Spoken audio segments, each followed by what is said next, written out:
بسم الله الرحمن الرحيم، وأصلي وأسلم على سيد الأولين والآخرين نبينا محمد وعلى آله وصحبه أجمعين. نواصل إخوتنا الكرام وأخواتنا الكريمة درسنا في العقيدة. وقد وقفنا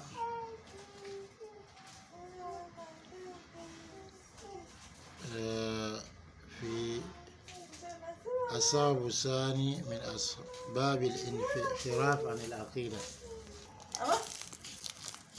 فلا بد أن نأتي ببعض الأمثلة على ذلك. فنقول إن الدعاة السوء وأئمة الضلال كثيرون قديما وحديثا.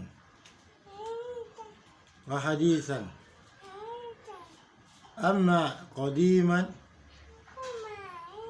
كالسامري، وهو الذي كان من قوم موسى عليه الصلاة والسلام،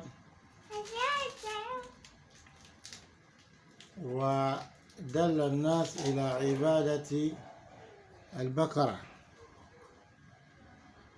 وكذلك منهم عامر الخزاعي الذي قال عنه صلى الله عليه وسلم في حديث عائشة الذي أخرجه البخاري ومسلم: رأيت جهنم يطحن بعضها بعضا ورأيت عمرا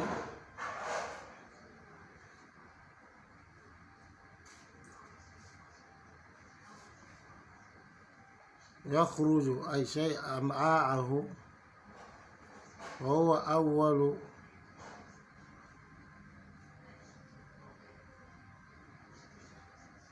من جعل السوائب، أو كما قال عليه الصلاة والسلام. وكذلك حديثا العصر الحديث عندنا الروافد الذين خالفوا على السنة في كثير من الأشياء، كثير من أمور الغيبية كأشراط الساعة، كنزول عيسى عليه السلام والمهدي والمسيح الدجال. وكذلك طعنوا في الصحابة رضي الله عنهم، خاصة في الصحابي الجليل معاوية رضي الله عنه، حيث قالوا إنه بداية كارثتنا. وكذلك هؤلاء الروافد يقدمون العقول على النقول، أي قدسوا العقل وقدموا العقل وأعطوها أكثر مما تستحقها، حتى قدموها على النصوص.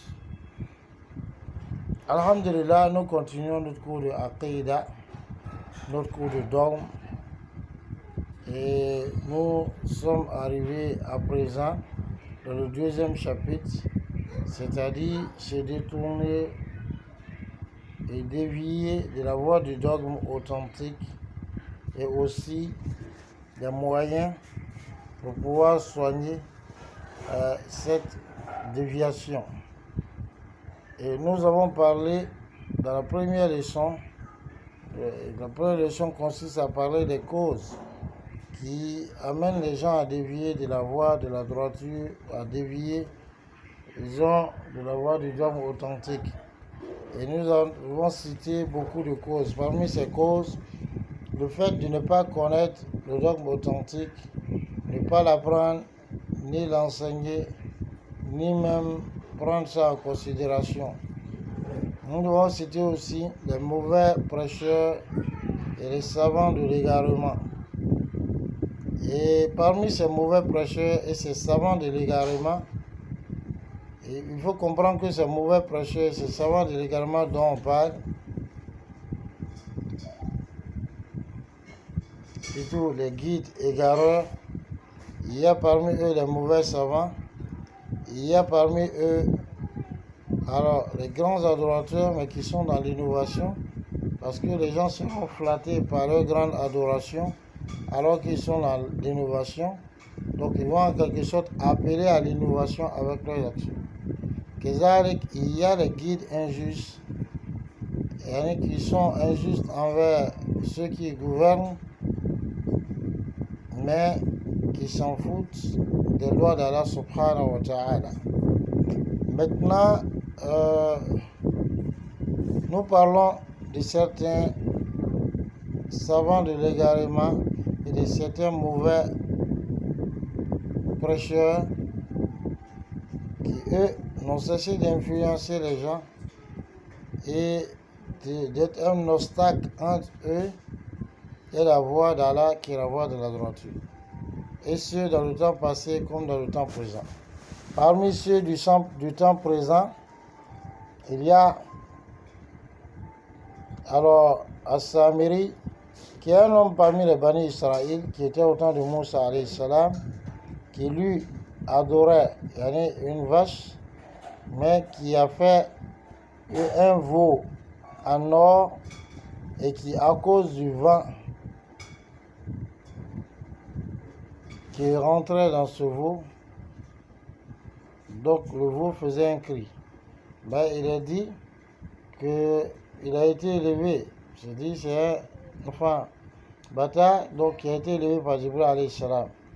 Et donc il a pris la trace de là où Jibril alayhi salam a marché pour jeter une partie de ce sable sur le veau. Le veau a commencé à meugler. Et il a dit aux gens, voici le Seigneur de Moussa alayhi salam et voici votre Seigneur. Et il a dit aux gens, voici votre Seigneur. Et le Seigneur de Moussa alayhi salam, il a oublié. Donc, il a fait croire aux gens que ce veau-là était leur créateur, celui qu'ils devaient adorer. Et les Bani Israël, en voyant cela, ne faisaient que danser et chanter autour de ce veau. Il adorait. Et cela, lorsque Moussa alayhi salam est parti pour parler à Allah subhanahu wa ta'ala pendant 40 jours. Et c'est ce qu'Allah a dit. Ne voit-il pas que il ne peut pas leur retourner une parole? Mais malgré cela, il adorait.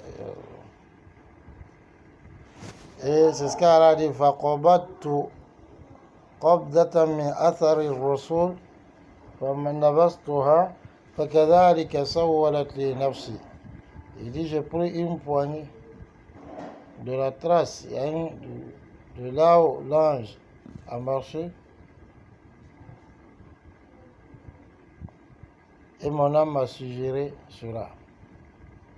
Et ce Samiri, il a été châtié, on l'a attaché quelque part là-bas, il ne mange pas, il ne boit pas, il est là comme ça, et Allah lui a dit, Inna laka an takula fil hayati la misas. Il y a eu une maladie où on ne peut le toucher, il ne peut toucher à personne. S'il touche à quelqu'un, il est en danger. Si quelqu'un le touche, il est en danger.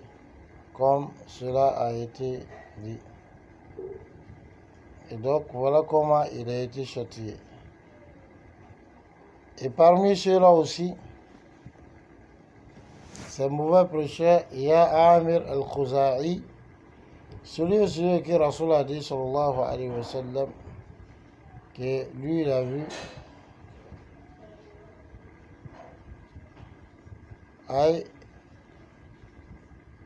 il est en train de traîner, alors ses entrailles dans le feu de l'enfer, comme c'est venu de le hadith de Aïcha rapporté par Bukhari Muslim. Parce qu'il est le premier à établir ce qu'on appelle les sawa'ib. C'est-à-dire le fait de prendre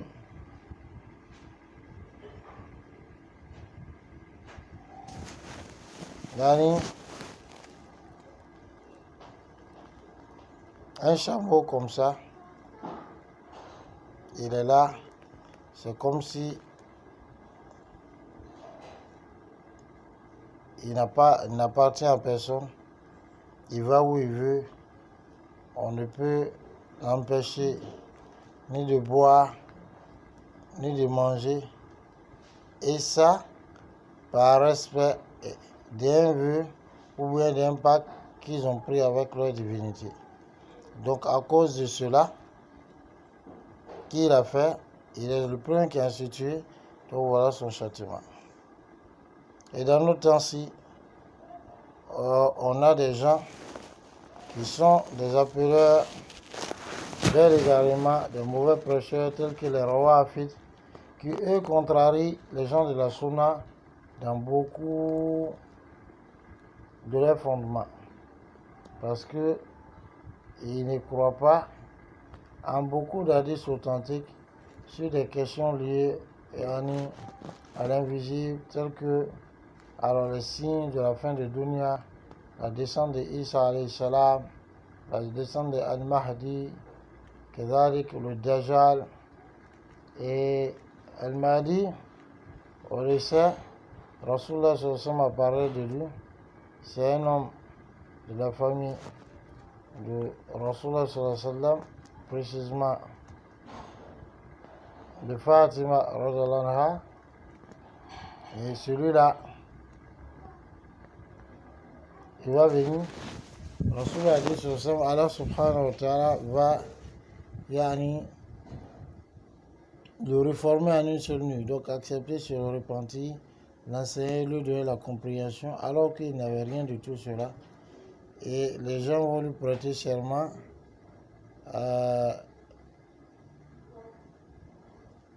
Les gens vont lui prêter serment à côté du Haram, Al-Makki, la mosquée de la Mecque, et il sera le calife des musulmans. Donc il va combattre. Et par lui, Allah subhanahu wa ta'ala va remplir la terre de justice, d'équité, après qu'elle ait été remplie d'injustice et d'inéquité.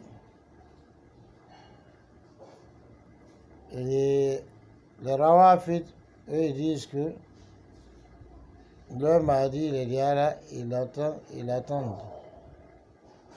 Ce qui n'est pas juste. De même, ils dénigrent les Sahaba radhiyallahu anhum et de façon spécifique le compagnon Muawiya radhiyallahu anhu, parce qu'ils disent qu'il est le début de leurs ennuis.